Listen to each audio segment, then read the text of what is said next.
Hello guys, welcome back to my channel Mamata blog. অনেক স্বাগত আর ভালোবাসা জানিয়ে আজ একটা ব্লগ শুরু করছি তোমাদের সঙ্গে আবারও একটা সকাল নিয়ে। তো দেখছো মা এসছে, মা ব্রাশ করছে, মা চলেও যাবে কারণ কালকে রাতে এসেছিল।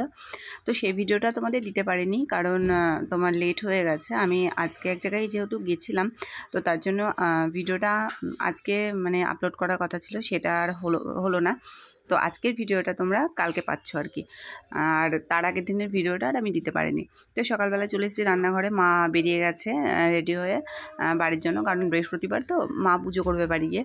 তো তারপরে কি করলাম বলো তো, আমি রান্নাঘরে চলে এসে রান্না করছি, কারণ ভাত চাপিয়েছি আর ডাল করছি, আর আটি ভাজা, পটল ভাজা, আর একটা কাঁকরোল ভাজা করছি, আর ঝিঙে দিয়ে আলু দিয়ে পটল দিয়ে তরকারি বানাবো।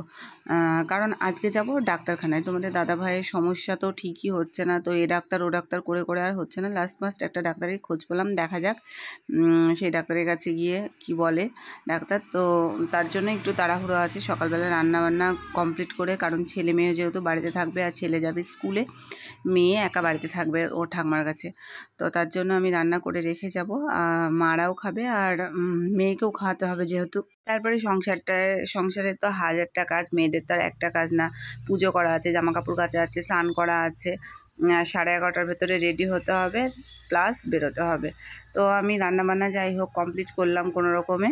তারপরে তাড়াহুড়ো করে আমরা বেরিয়ে পড়েছিলাম। আর কি বলতো, মেয়েও এদিকে মানে যেতেও চাইছে না, আবার বাড়িতে একা একা থাকতেও চাচ্ছে না, কারণ ছোটো জায়ের মেয়ে থাকে, তো ও আবার স্কুলে গেছে।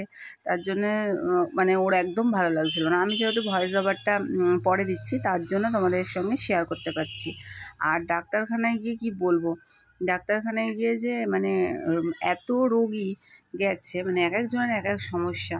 তো তাদেরকে দেখে মানে মনে হয় যেন সত্যি নিজের সমস্যাগুলো অনেকটা মানে ছোট আর হালকা হয়ে যায়। আর তখন মনে হয়, যখন আমরা ডাক্তারখানায় যাই, তখন মনে হয় যেন সত্যি আমাদের এত সমস্যা কি করে ঠিক হবে। কিন্তু না, সে আমাদের যেরকম সমস্যা প্রত্যেকটা ঘরে ঘরে তার থেকেও হয়তো বেশি সমস্যা আছে। তারপরে ডাক্তারখানায় কি মানে মানে সেই 1:30টায় ডাক্তার আসার কথা, সেই ডাক্তার এসছে 3:30। তো ডাক্তারও লেট করে এসছে। ওয়েট করতে করতে আমরা দুজনা মানে পাগল হয়ে যাচ্ছিলাম। ট্রেনে আমরা উঠেছি 12টার সময়, ওখানে পৌঁছে গেছি ধরো 1:30টার সময়। ওখানে পৌঁছে তারপরে মানে আমরা একটু তাড়াতাড়ি চলে গেছি, কারণ 12টার পরে যে ট্রেনটা, আর একটা যদি মাঝের ট্রেন থাকতো তাহলে আবার ভালো হতো। আমাদের ডাক্তার দেখানো ছিল যেহেতু 3টেই, তো আমরা একটু লেট করে গেলেই পারতাম। লেট করে গেলে কি হতো, আমি ভাবলাম যদি বাই চান্স, অনেক সময় তো অনেক ডাক্তার মানে টাইম মতো দেখে দেয় না, তো ওর জন্য আমরা তাড়াতাড়ি, তো আমি রেডি হয়ে বেরিয়ে গেছি। সেটা এখন তোমাদের মানে পরে শেয়ার করছি আর কি।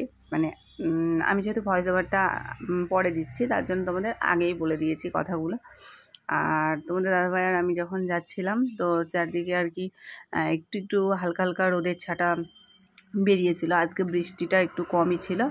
তো স্টেশনে এসে আমরা 5 মিনিট মতো অপেক্ষা করেছি, বেশি অপেক্ষা করতে হয়নি। তারপরে এদিকে কল্যাণী স্টেশনে এসে আমরা তোমার হচ্ছে একটা ওই ব্রেড মানে কেক নিয়ে নিয়েছিলাম। আর মানুষ দেখো তাই আস্তে করে কীভাবে বসে আছে, যেখানে বড় বড় বিল্ডিং সেখানে একটা মানুষের জায়গা হয় না, তাই না? অথচ কুকুর বিছানায় উঠে ঘুমায়। মানুষের কি পরিস্থিতি। যাই হোক, তো এখানে এসে অনেকজনের সঙ্গে কথা বললাম। তো ডাক্তারটা মোটামুটি ভালো, সবাই বলছে আর কি।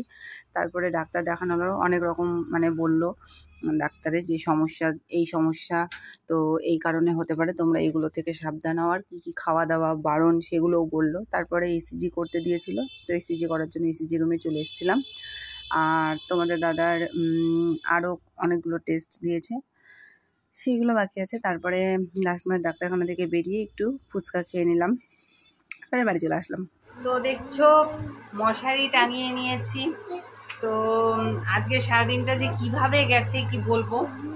সারা দিন মানে খাওয়া নেই বলতে টুকটাক খাবার, আর ভাত টাত তো খাইনি, কারণ ডাক্তারখানা থেকে বেরোইনি। 3টে ডাক্তার দেখানোর কথা ছিল, ডাক্তার এসেছিল 3:30, প্রচণ্ড লেট করেছে। ওয়েট করতে করতে পুরো মাথা খারাপ, কী বলবো। তারপরে আবার ডাক্তারখানা থেকে আজকে যেহেতু ও না খেয়েছিল, তার জন্য রক্ত পরীক্ষা হলো। তারপর তোমার হচ্ছে ইসিজি হলো। এখনও তোমার এন্ডোস্কপি করতে হবে, তো আমাদেরকে আর একদিন যেতে হবে এন্ডোস্কপি করার জন্য। আর একটা টেস্ট আছে, সেটা করতে হবে। তো যাই হোক, আজকের মতো মানে দেখছো তো রাত হয়ে গেছে, এখন 10:30 বাজে। তো ভিডিওটা শেষ করার জন্যই আমি তোমাদের সামনে আসলাম আর কি। তো আজকের মতো ভিডিওটা এখানেই শেষ করলাম। আর ভিডিও যদি ভালো লাগে লাইক শেয়ার কমেন্ট করো। আর কি বলবো, নতুন ভিডিও নিয়ে আসছি কাল। তো টাটা আজকে।